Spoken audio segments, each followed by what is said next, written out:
Year 4. I hope you're enjoying the story of Mr. Stink so far. Today I'm going to read you chapters 9 and 10. And chapter 9 is called A Little Bit of Drool. Chloe looked at her alarm clock radio when she finally dropped into bed. 6:44 a.m. She had never been to bed that late, ever. Adults didn't go to bed that late. Maybe very naughty rock star ones, but not many. She closed her eyes for a second. Chloe? Chloe! Wake up! Chloe! Shouted Mother from outside the door.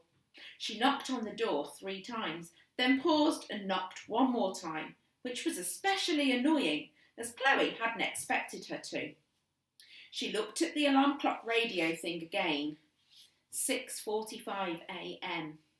She had either been asleep for a whole day or a whole minute. As she couldn't open her eyes, Chloe guessed it must have been a minute. "What?" she said, and was shocked by how deep and gravelly she sounded. Telling stories all night had turned Chloe's voice into that of a 60-year-old ex-coal miner who smoked 100 roll-ups a day. "Don't what me, young lady. It's time you stopped lazing in bed. Your sister has already completed a triathlon this morning. Now get up. I need your help today on the campaign trail." Chloe was so tired she felt like she had grown into her bed. In fact, she wasn't sure where her body ended and the bed began. She slid out from under her duvet and crawled to the bathroom. Blinking in the mirror, Chloe thought for a moment that she was looking at her own nana. Then, sighing, she made her way downstairs and to the kitchen table. "We are going campaigning today," said Mother, as she sipped her grapefruit juice and swallowed the motorway tailback of vitamin pills and food supplements she had lined up neatly on the table. "It sounds boring," said Chloe. She made the word boring sound even more boring by making it longer than it needed to be. On Sunday mornings, Mother would allow the television to be switched on so that she could watch programmes about politics. Chloe liked watching television. In a house where viewing was rationed, even an advert for a Stannah stairlift was a treat. However, these political discussion shows, which for no apparent reason were broadcast on Sunday mornings, were bum-numbingly boring. They made Chloe think that she wanted to be a kid forever, if this was what the grown-up world was like. Chloe always suspected that her mother had another motive for watching. She had a crush on the Prime Minister. Chloe couldn't see it herself, but lots of women her mother's age seemed to find him dishy. To Dad's amusement, Mother would always stop whatever she was doing to catch the PM if he came on the news. Once, Chloe had even spotted a little bit of drool ooze out of her mother's mouth when there was some footage of the Prime Minister in denim shorts playing frisbee on a beach. Of course, even the sight of her mother drooling didn't make those politics shows any less boring. But Chloe would have watched 100 of them if it had meant not having to spend the day campaigning with Mother. That was how boring it was going to be. "Well, you're coming whether you like it or not," said Mother, "and put on that frilly yellow dress that I bought you for your birthday. You look almost pretty in that." Chloe did not look anywhere near pretty in it. She looked like a quality street. If that wasn't bad enough, she looked like one of the most unpopular flavours that get left in the tin until way into the new year. The only colour that she really liked wearing was black. She thought black was cool, and even better, it made her look less chubby. Chloe desperately wanted to be a goth, but she didn't know where to start. You couldn't buy goth clothes in Marks and Spencer's, and anyway, you also needed the white makeup and the black hair dye, and most importantly, the skill of looking down at your shoes at all times. How would she go about becoming a goth? Was there an application form to fill out? A committee of super goths who would vet you for gothness? Or was it gothnicity? Chloe had once seen a real-life goth hanging around by a bin in the high street and became incredibly excited. She really wanted to go over and ask her how to get started in the goth world, but she was too shy. Which was ironic, since shyness is something you need if you want to be a successful goth. In the unlikely event of Elizabeth the cat becoming a goth, she would look like this. There. So that's what she looks like normally, and that's what she would look like as a goth. Let's get back to the story.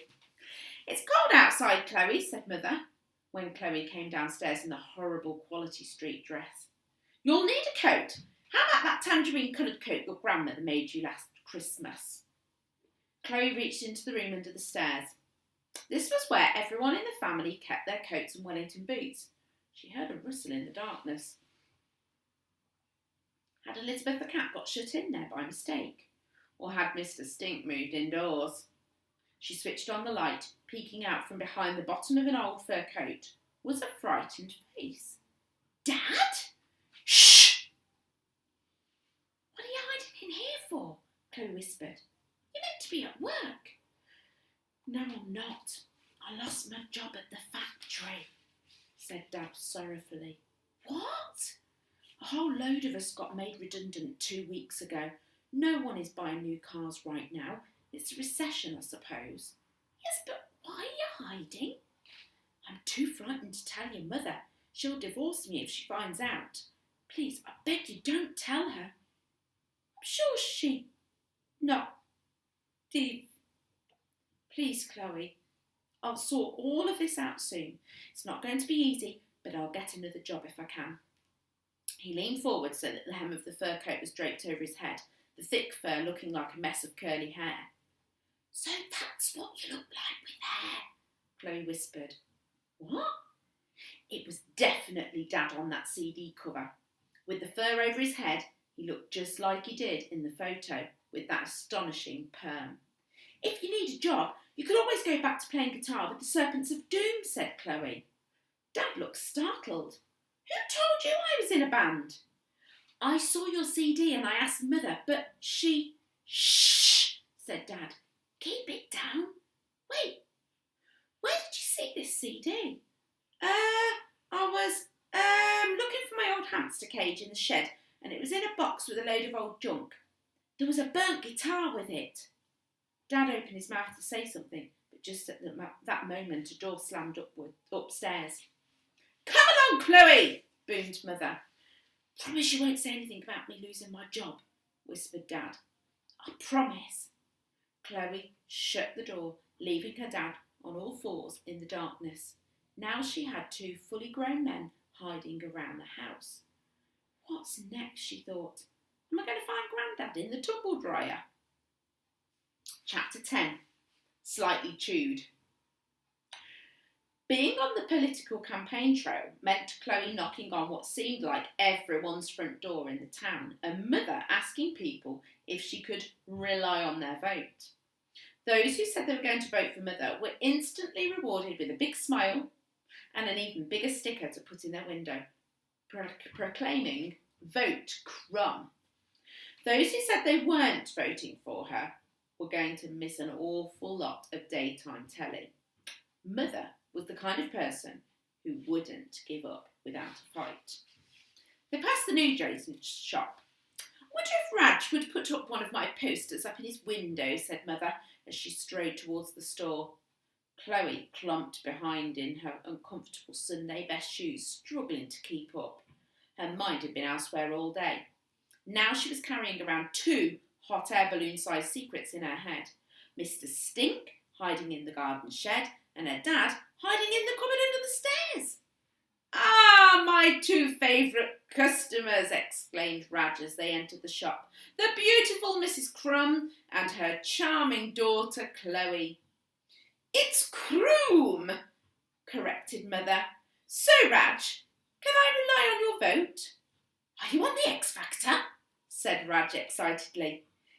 Yes, of course I will vote for you. What are you singing on Saturday? No, she's not doing the X Factor, Raj, interjected Chloe, trying not to laugh at the thought. Britain's Got Talent, perhaps? You are maybe doing a ventriloquist act with a naughty otter puppet called Jeremy? That would be most amusing. No, she's not doing Britain's Got Talent either, Chloe smirked. How do you solve any dream will do?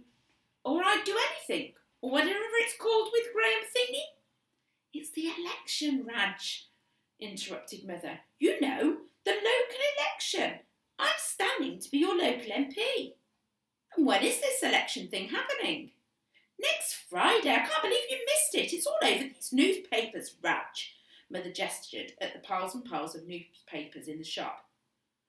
Oh, I only read cartoons, said Raj. I get all the news I need from them. Mother looked at him disapprovingly, even though Chloe suspected she wasn't sure what he was talking about. What do you think are the important issues facing Britain today, Raj? Asked Mother, delighted with the cleverosity and intelligentness of her own question. Raj pondered for a moment, then shouted over at some boys who were loitering by the pick-and-mix. Don't put the licorice in your mouth unless you're going to buy it, young man. Oh dear, I will have to put that licorice on special offer now.